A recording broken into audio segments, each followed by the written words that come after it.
لا حول ولا قوة إلا بالله العلي العظيم. أعوذ بالله من الشيطان الرجيم. بسم الله الرحمن الرحيم. الحمد لله الذي جعل الحمد مفتاحا لذكره وسببا للمزيد من فضله ودليلا على آلائه وعظمته.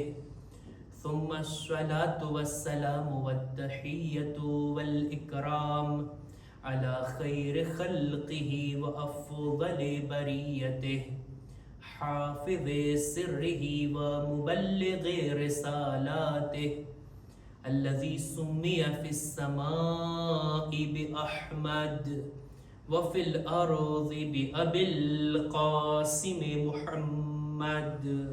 اللهم صل على محمد وعلى أهل بيته الطيبين الطاهرين المعصومين المظلومين ولعنة الله على أعدائهم أجمعين.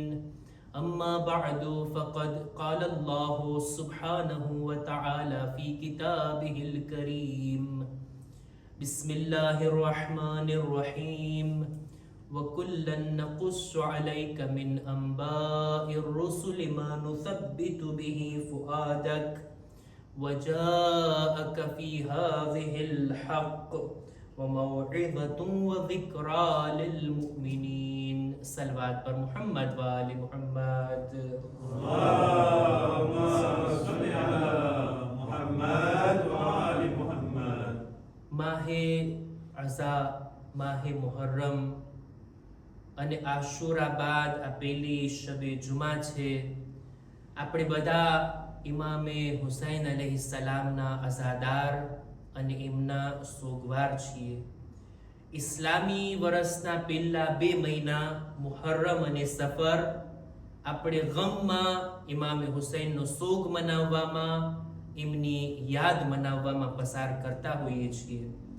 કરબલાનો બનાવ એક એવો વાક્યો કે જેનો સમયગાળો ઘણો ટૂંકો હતો, સવારથી લઈ અસરે આશુર સુધી. એ વાક્યો એક લિમિટેડ જગ્યામાં કરબલા નામની ઈરાકની એક સરઝમીન ઉપર અંજામ પામ્યો.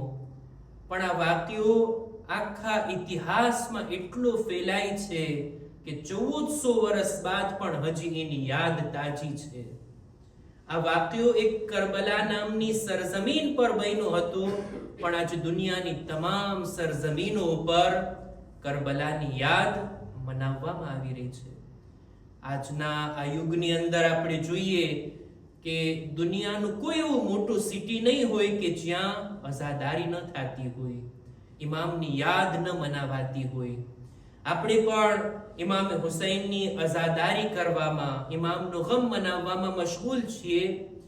એક સવાલ મારા નૌજવાન ભાઈઓ માટે: શા માટે કરબલાના બનાવને આટલો રિપીટ કરવામાં આવે છે, બયાન કરવામાં આવે છે, દર વર્ષે એની યાદ મનાવવામાં આવે છે? જો કે ઇતિહાસમાં કેટલાય એવા વાક્યા બન્યા છે, કેટલી એવી જંગો થઈ છે કે જેમાં કેટલા લોકો, હજારો લોકોની જાન ગઈ છે. એ બધું આપણે યાદ નથી કરતા, બધું ઇતિહાસમાં ભૂલાઈ જાય છે. પણ કરબલા શા માટે રિપીટ થઈ છે? કરબલાની યાદ શા માટે તાજી રાખવામાં આવે છે? આપણી જિંદગીના કેટલાય મુહર્રમ સફર આપણે જોયા હશે અને હજી કેટલાય જોવાના છે આપણે, અને ઇમામની યાદ મનાવશો. શા માટે આ વાક્યના યાદમાં આટલું રિપીટ કરવામાં આવે, આટલું તકરાર કરવામાં આવે? એનું પણ એક રીઝન છે. આપણા ઉલમા કુરાન મજીદની આયતથી આ વાતનો જવાબ આપે છે. કુરાન મજીદમાં સૂરે હૂદની 120 નંબરની આયત, ખુદાવંદ આલમ એ આયતની અંદર કુરાન મજીદમાં જે અંબિયાના વાક્યા બયાન થયા છે ને, એનું કારણ બયાન કરે છે. કુરાન મજીદનો એક મોટો ભાગ નબીઓના વાક્યાત બયાન કરવાનું છે. નબીઓની તારીખ, ઇતિહાસમાં નબીઓના કૌમની સાથે શું થયું, કેવા લોકો હતા, નબીએ કેવી રીતના તબલીગ કરી, કેટલી મુશ્કેલાત આવી, નબીઓના વાકયાત કુરાન મજીદમાં આવ્યા છે ને. અને એક ફેરે બયાન થોડી થયા છે, અનેક વખત જનાબે આદમનો કિસ્સો કેટલી વખત કુરાન મજીદમાં બયાન થયું. જનાબે નૂહ આખો એક સૂરો છે એમના નામનો. કેટલા અંબિયા, જનાબે મૂસા કે જેમનો સૌથી વધારે zikr છે કુરાન મજીદની અંદર. આ નબીઓના વાકયાત બયાન કરવાની ફિલોસોફી શું છે? અને દેખીતી વાત છે, નબીઓના વાકયા જ્યારે કુરાન મજીદમાં આવી ગયા તો હવે એ રિપીટ થશે. જ્યાર સુધી કુરાન પઢાતું રહેશે, નબીઓની જિંદગીના બનાવો રિપીટ થતા રહેશે, બયાન થતા રહેશે. શા માટે? આ વાતનો જવાબ કુરાન મજીદમાં સૂરે હૂદની 120 નંબરની આયતમાં ખુદા રસૂલે ખુદાને કહે છે કે વકુલ્લન નકુસ્સુ અલૈક મિન અંબાઇર રસૂલ. એ નબી, અમે તમને ગુઝિશ્તા નબીઓની જિંદગીના વાકયાત બયાન કરીએ છીએ. અમે એને કુરાનમાં નાઝિલ કર્યા. અમે ગુઝિશ્તા કૌમોની ઇતિહાસની, હિસ્ટ્રીની વાતો તમારા માટે બયાન કરી. એના 4 રીઝન છે. સૌથી પહેલું, લિનુસબ્બિત બિહી ફુઆદક. એ નબી, અમે ચાહીએ છીએ કે તમારા દિલને સુકૂન અને આરામ મળે, તમારા દિલને ઇત્મીનાન મળે. એ માટે અમે ગુઝિશ્તા નબીઓના વાકયાતને બયાન કરીએ છીએ. અને ખરેખર ઇતિહાસની વાતો ઇન્સાનને ઘણું સુકૂન આપે છે. કુરાન અને વાકયાત બયાન કરવાના રીઝન તરીકે ઓળખાવે છે.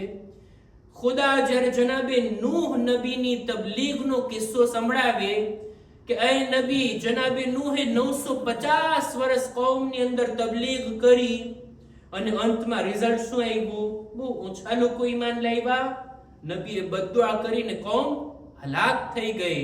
એ નબી, તમે તો 23 વર્ષ તબલીગ કર્યા છો, તમારે તો 23 વર્ષની જ તકલીફ ઉપાડવાની છે. નબીના દિલને ઢારસ મળશે કે નહીં? જનાબે અય્યુબ 7 વર્ષ સુધી એટલી સખ્તીમાં સબ્ર કર્યા. એ નબી, તમે તો 3 વર્ષે અબી તાલિબમાં સખ્તીના પસાર કર્યા છો. નબીને ગુઝિશ્તા નબીઓની તકલીફો, એમની વાતોને બયાન કરી અને સખ્તીઓમાં તમારું દિલ આરામ થાય, મુતમઈન થાય, એ હેતુસર અમે તારીખના વાકયા કુરાનમાં બયાન કર્યા. આ પહેલી વાત. બીજું, વજાઅક ફી હાઝિહિલ હક. આ કુરાન મજીદના બનાવની અંદર કુરાનના વાકયા એમને ખ્યાલી સ્ટોરીઝ નથી, બલકે આ વાકયા હકીકત બયાન કરે છે. હકીકતમાં આવું બન્યું હતું. હકીકતમાં ફિરഔન હતો, જનાબે મૂસા પણ હતા. આ રીતના વાકયા જે કુરાને બયાન કર્યા છે, હક છે અને હકીકત છે. ખુદા કુરાનમાં કહે છે કે અમે આ વાકયાતને કુરાનમાં બયાન કર્યા. એનું બીજું રીઝન એ કે તમારી સામે હકીકતને રાખવામાં આવે, હકીકત તમારા માટે રોશન થઈ જાય. કોણ હક ઉપર છે ને કોણ બાતિલ ઉપર છે, એ એની જાણ થઈ જાય. કુરાન મજીદની અંદર જે કંઈ વાકયાત છે ફક્ત ઇતિહાસનો ભાગ નથી. એના પ્રકાશમાં આપણે આજના જમાનામાં જોઈ શકીએ છીએ હક ઉપર કોણ છે અને બાતિલ ઉપર કોણ છે. ત્રીજું રીઝન કુરાનમાં વાકયાત બયાન કરવાનું, મૌઇઝા. આ નબીઓના દાસ્તાન, એમના વાકયાત તમારા માટે બોધ છે, શિખામણ છે, નસીહત, દર્સ અને સબક છે, ઇબરતો છુપાયેલી છે આ વાકયાતમાં. અને ચોથું, વઝિક્રા લિલ મુમિનીન. આ વાકયાતની અંદર, નબીઓની સ્ટોરીની અંદર એક રાપેલ છે, એક યાદી અપાવવામાં આવે છે, લોકોને યાદ અપાવવામાં આવે છે કે આ જિંદગીનો મકસદ શું છે, ખુદાની તરફ બોલાવવામાં આવે છે. નહીંતર ઇન્સાનનો સ્વભાવ એ છે ને, માણસને ઘણું બધું ખબર હોય પણ ભૂલાઈ જાય. યાદી અપાવવાની જરૂર છે. ભાઈ, દીન છે, આ દુનિયામાં હંમેશા રહેવાનું નથી, એક આખિરત પણ છે. આ બદનની જ વ્યાધિ ના કરીએ, એક રૂહ, એક નફ્સ પણ ખુદાએ આપણને આપ્યો છે. બદન તો ખાકમાં મળી જશે, આ રૂહ હંમેશા બાકી રહેવાની છે, એની ફિક્ર કરી. આ બધું યાદ અપાવવાની જરૂર છે. મારી વાતને હું વધારે ફેલાવું નહીં. ટૂંકમાં ખુદા કુરાનમાં અંબિયાના દાસ્તાન, એમના વાક્યાતને બયાન કરે છે. શા માટે બયાન કર્યા? ખુદા કે છે 4 રીઝન. એ 4 રીઝન કે નબીનું દિલ આરામ થાય, સુકૂન અને ઇત્મીનાન મળે, હકીકત રોશન થાય, નસીહત અને ઇબરત છે એની અંદર, અને ચોથું તમારા માટે રાપેલ અને યાદી અપાવવાનું કામ. આ જ 4 રીઝનને આપણે કરબલાના વાક્યા ઉપર પણ લગાડી શકીએ છીએ. કરબલાનો બનાવ પણ આપણે એને તકરાર કરીએ છીએ, રિપીટ કરીએ છીએ. આ જ 4 રીઝન છે એની અંદર. આપણને જિંદગીમાં દીન ઉપર અમલ કરવામાં જો થોડી ઘણી તકલીફો પડે ને, તો કરબલા વાળાઓની તકલીફોને યાદ કરીએ કે દીન બચાવવા ખાતર કેટલી મુશ્કેલાતને તેમણે સહન કરી. હું દીન ઉપર અમલ કરવામાં સખ્તીઓ નથી ઉપાડી શકતો, તકલીફોનો સામનો નથી કરી શકતો. જિંદગીમાં કોઈ પણ દુઃખ, દર્દ અને ગમ હોય, કરબલાના બનાવને જો સામે રાખીએ તો કેટલા આપણા દર્દ હલકા દેખાય છે, હળવા પડી જાય છે. એટલે જ 8મા ઇમામે ફરમાવ્યું ને, જિંદગીમાં કોઈ પણ ગમ આવે, મુસીબત આવે, રડવું આવે ને, તમારા ગમ ઉપર નહીં, ઇમામે હુસૈન ઉપર રડવામાં આવે. કરબલાના બનાવને વારંવાર યાદ કરવાનો એક મકસદ આ છે કે આપણું દિલ મુતમઈન થાય, સુકૂન મળે, અને જે કોઈ મારિફતની સાથે મજલિસમાં આવતું હોય ને, એને આ વાતનો અનુભવ થાય કે મજલિસમાં શું સુકૂન મળે છે, શું અહેસાસ આપણને મળે છે. નહીતર આ મજલિસો ના હોત તો આવી સખ્તી વાળી જિંદગી ગુજારવી આપણા માટે કેટલી મુશ્કેલ બની જાત. ખરેખર આ અહેલે બેતના ગમમાં શરીક થવું આપણને કેટલા ગમોથી નજાત આપે છે. એવી જ રીતના આ કરબલાનો બનાવ જે આપણે બયાન કરીએ છીએ, હક અને હકીકત આપણા માટે રોશન કરે છે. ઈ જમાનામાં ઇમામે હુસૈન હતા અને યઝીદ હતો. ઈ જમાનામાં એક સારામાં સારું કેરેક્ટર અને એક સૌથી બુરામાં બુરો માણસ. આજના જમાનામાં પણ આપણે જોવાનું છે કે આપણે ઇમામે હુસૈનના માનવા વાળા છીએ કે જેની અંદર તમામ જાતની ખૂબીઓ જોવા મળતી હતી. એવા કામો કરીએ કે જેવા ઇમામે હુસૈનને પસંદ હોય. અઝાદારો એવા બને કે જેવા ઇમામે હુસૈન જોવા માંગે છે. આપણે ફક્ત યઝીદથી નફરત નથી કરતા, યઝીદના કામોથી પણ નફરત કરીએ છીએ. જે કામો યઝીદમાં હતા, જે બુરા કેરેક્ટરની અંદર હતા, એની બુરી સિફાતથી પણ દૂર રહેવું ને, આ પણ એક અઝાદારની જવાબદારી છે. જેવી રીતના કુરાની મજીદની દાસ્તાન, કુરાની મજીદના કિસ્સાઓ આપણા માટે બોધ છે, શિખામણ છે, દર્સ છે, ઇબરત છે. આ કરબલાનો બનાવ પણ આપણે જ્યારે બયાન કરીએ ને, આપણા માટે જાણે એમ કે દર વર્ષે કંઈક નવા લેસન લઈને આવે છે. આ કરબલા નવા ઇબરતના મકામને બયાન કરે છે. આ કરબલા કે ઇન્સાન કેવો હતો અને કેવો બની ગયો. કેવા સારા સારા લોકો કે જેને જોઈને આપણને લાગતું હતું કે આવા લોકો બેશક આ તો જન્નતી હશે, પણ એમનો અંજામ કેવો થયો કરબલામાં આપણને દેખાય. શિમ્ર જેવો માણસ કે જે જંગે સિફીનમાં મૌલા અલીના લશ્કરમાં હતો, એની જિંદગીનો અંત કેવો આવ્યો કે ઈ ઇમામે હુસૈનનો કાતિલ બની ગયો. જ્યારે કરબલાના મેદાનમાં આપણને એવા લોકો પણ દેખાય કે એમનું જાહેર આખી જિંદગી જો આપણે જોઈએ તો આપણને એમ લાગે કે આ તો જહન્નમી છે, પણ જનાબે હુર જેવા પાકો પાકીઝા બની અને શુહદાએ કરબલામાં પોતાનું નામ લખાવી, પોતાને ખુશકિસ્મત બનાવી ગયા. આ ઇબરત નથી તો બીજું શું છે?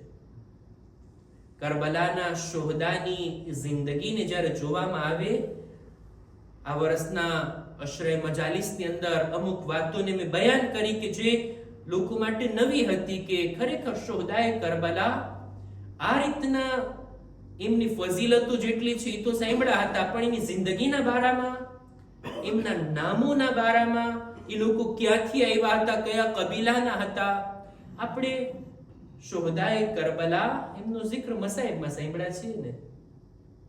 મજલિસની છેલ્લી 10 મિનિટમાં ગમના બયાનની અંદર શોહદાએ કરબલાનો જિક્ર આવે, પણ જો શોહદાએ કરબલાની જિંદગીને જોવામાં આવે, એને ધ્યાનથી વાંચવામાં આવે તો કેટલી ઇબરતો છે એની અંદર, કેટલા બોધપાઠ અને શિખામણો છે કરબલાની અંદર. એવું નથી કે બધા જ મદીનાથી ઇમામની સાથે હતા, મક્કાથી ઇમામની સાથે હતા, નહીં. રસ્તામાં કેટલા લોકો ઇમામની સાથે થઈ ગયા, કેટલે દૂરથી આ લોકો આવ્યા હતા. અચ્છા, શોહદાએ કરબલા એમની સંખ્યા કેટલી છે, તેદાદ કેટલી છે? મશહૂર છે ને 72, જો કે વધારે છે. ગંજે શહીદા ઉપર જ્યારે આપણે એમના નામ વાંચીએ તો 100 થી વધારે છે. હાલો આપણે સમજી લઈએ 72 જ છે. મારા બાળકોથી હું સવાલ કરું, 72 શોહદામાંથી આપણને કેટલાના નામ આવડે છે? અડધા 50% લોકોના નામ આવડે છે. 70 ના અડધા 35 આપણે કરીએ, 36 લોકોના. હજી એના અડધા કરીએ, ચાલો 18 લોકોના નામ. 18 અસ્હાબે ઇમામે હુસૈન શોહદાએ કરબલા જાણ્યા છીએ આપણે. આપણને જનાબે હુરની વાત ખબર છે, જનાબે હબીબની વાત ખબર છે, જનાબે જોન, પછી જનાબે ઝુહૈર કૈન, પણ ઈ સિવાય જનાબે સઈદ, જનાબે ઝુરૈર, જનાબે બુરૈર, અમુક નામ આપણે કદાચ સાંભળ્યા હોય, પણ બાકી બધા આ કરબલાના ઇબરત છે, આપણા માટે શિખામણ છે.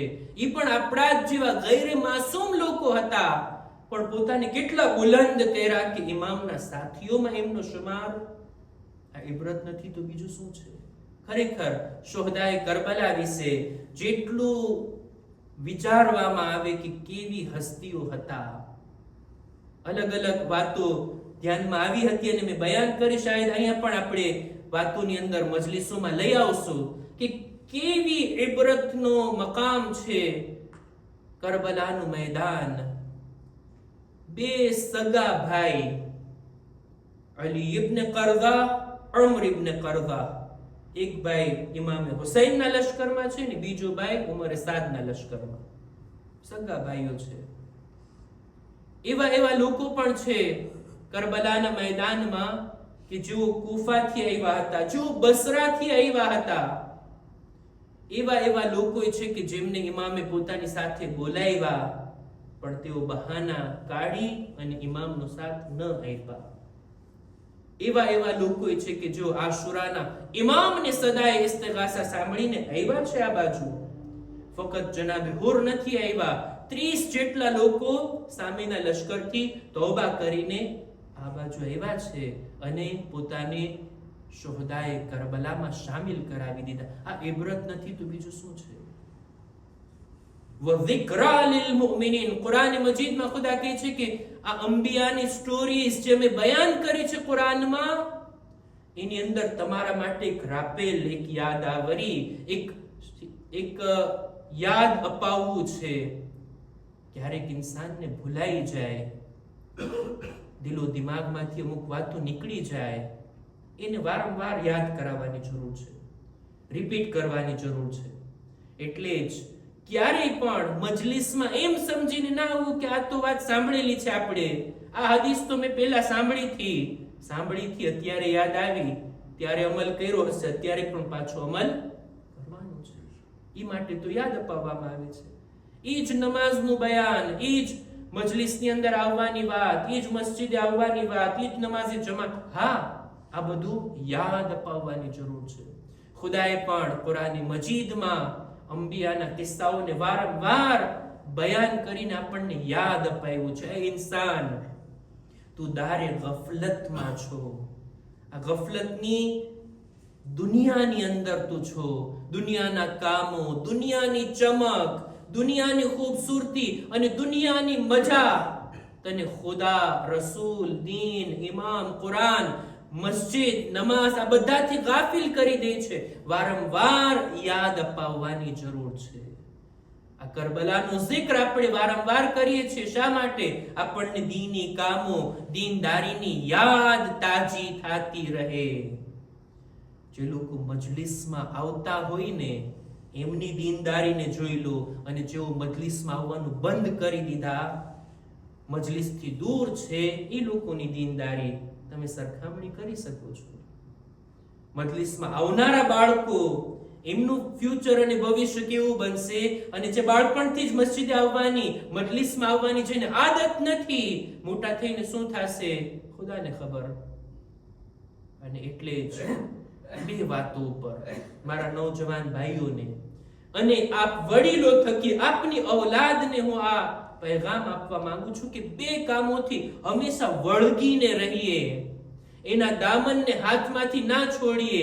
એક છે નમાઝે જમાઅત અને બીજું છે અઝાદારી. આપણે મુસલમાન છીએ, આપણે કલમો પડવા વાળા છીએ, આપણે અલ્લાહની ઇબાદત કરવા વાળા છીએ, અને અલ્લાહની ઇબાદતમાં સૌથી મહત્વની ઇબાદત છે નમાઝ. એના માટે હું કેટલો એહતિમામ કરું છું. નમાઝને સમય પર પઢું છું, જરાક કોશિશ કરીને જમાત નમાઝમાં શામિલ થવાની હું કોશિશ કરું છું. મારા નમાઝના સવાબને હું અનેક ગણો બનાવી શકું જો એને અવ્વલ ટાઈમે પઢું, જો એને જમાત સાથે પઢું.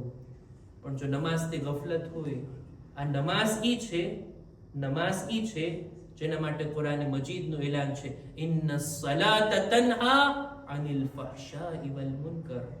નમાઝથી જો જોડાઈને રહેશો ને, આ નમાઝ બુરાઈઓથી બચાવશે. નહીતર કેવી કેવી બુરાઈઓ દુનિયામાં જોવા મળે છે. આ બુરાઈઓથી બચવું હોય ને તો નમાઝ. અને બીજું અઝાદારી. જ્યાં પણ અહીંયા તવજ્જો રાખશો, એક સલવાત પર મુહમ્મદ વાલે મુહમ્મદ,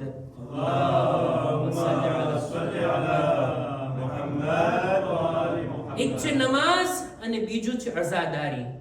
જ્યાં પણ અહલે બેતનો zikr હોય, જે પણ સુરતમાં હોય, વિલાદતની મહેફિલ હોય કે ગમની તારીખ હોય, અહલે બેતનો zikr, અહલે બેતના દામનથી જો આપણે વળગીને રહેશું ને, ખુદા ક્યારેક ને ક્યારેક આપણી ચોક્કસ હિદાયત કરી દેશે. નમાઝ બુરાઈઓથી બચાવશે અને આ આઝાદારી આપણને હિદાયત તરફ લઈ જશે.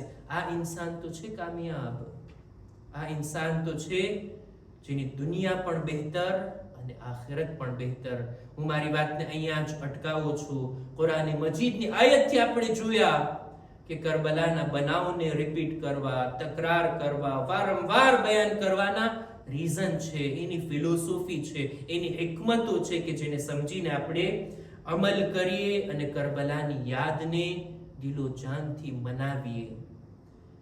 આ દિવસો એ દિવસો છે કે જેની અંદર અહેલે હરમને કૈદી અને અસીર કરવામાં આવ્યા. ઝાલિમોએ ઇમામના કત્લ ઉપર જ પોતાના આ જુલ્મને અટકાવી ના દીધો. ઇમામને શહીદ કર્યા, ઇમામના ખૈમાને પણ લૂંટવામાં આવ્યા, ખૈમાઓમાં આગ લગાડવામાં આવી. અને આટલું જ નહીં, બલકે અહેલે હરમને કૈદી અને અસીર બનાવવામાં આવ્યા. અને આ કૈદી અને અસીરોને કરબલાથી કૂફા અને કૂફાથી શામ તરફ લઈ જવામાં આવ્યા. કેટલો સખ્ત મોકો હતો કે જ્યારે અહેલે હરમના હાથમાં રસન બાંધીને અહેલે બેતની આ ઔરતોને બે રેદા ખાલી ઊંટની પુષ્ટ પર સવાર કરીને આટલી લાંબી સફર એમને લઈ જવામાં આવ્યા. અને જુલ્મ તો એ હતો કે આ બીબીઓને મક્તલમાંથી, શુહદાની લાશોની દરમિયાનથી પસાર કરવામાં આવ્યા. જ્યારે પણ કોઈ બીબી પોતાના શહીદ ઉપર નજર નાખતી, પોતાને સવારી પરથી પછાડી દેતી કે હાય તમો દફન પણ નથી થયા અને અમોને કૈદી અને અસીર બનાવીને લઈ જવામાં આવે છે. જનાબે ઝૈનબ પણ જ્યારે પોતાના ભાઈના લાશાને જોયા, નજદીક આવીને ગિરિયા કરતા કરતા પોતાના ભાઈની લાશનો તવાફ કરે છે. જનાબે ઝૈનબ બે વખત ઇમામના લાશા પર આવ્યા છે. એક વખત રાતના અંધકારમાં જનાબે સકીનાને લેવા માટે, અને બીજી વાર 11મી મુહર્રમના જ્યારે અસીર બન્યા ત્યારે ભાઈના લાશા પર આવ્યા. પણ રાતના અંધારામાં શાયદ ભાઈના જખ્મોને આટલા જોયા નહીં હોય. દિવસના અંજવાળામાં જ્યારે ભાઈની લાશને જોયા, એમના જખ્મોને જોયા, જનાબે ઝૈનબ તવાફ કરી રહ્યા હતા. એ બીબી શા માટે તવાફ કરો છો? શું તલાશ કરો છો? કે છે જો ભાઈના બદન પર કોઈ હિસ્સો સલામત હોય. ઝૈનબ જતા જતા અમુક બોસા આપીને જાય, ઝૂકીને ભાઈની કપાયેલી રગો પર બોસા આપ્યા. એ ભાઈ, તારાથી જુદા થાઉં છું, મને માફ કરજે. મારા માથા પર ચાદર નથી કે હું તને કફન તરીકે ઉડાડું. જનાબે ઝૈનબ તો ભાઈના જનાઝાથી રૂખસત થઈ રહ્યા હતા, પણ જ્યારે ચોથા ઇમામ પર નજર પડી, એવી હાલત હતી ઇમામની જાણે બદનથી રૂહ જુદા થઈ જશે. એ સૈયદે સજ્જાદ, આ તમારી શું હાલત છે? તમે પોતાને સંભાળો. ચોથા ઇમામ કહે છે, એ ફૂફી અમ્મા, તમે જોતા નથી દુશ્મનોએ પોતાની નજીસ લાશોને ઉઠાવી લીધી, પણ હાય રસૂલના નવાસા, કરબલાની જમીન પર બે ગોરો કફન છે. અરે જેનો જવાન દીકરો મૌજૂદ હોય, શું એના બાબાની લાશ આ રીતના જમીન પર? અલા લઅનતુલ્લાહ અલલ કૌમિઝ ઝાલિમીન. وَسَيَعْلَمُ الَّذِينَ ظَلَمُوا أَيَّ مُنْقَلَبٍ يَنْقَلِبُونَ إِنَّا لِلَّهِ وَإِنَّا إِلَيْهِ راجعون. परवरदिगार हमारी मुख्तसर इबादत ने कबूल फरमा.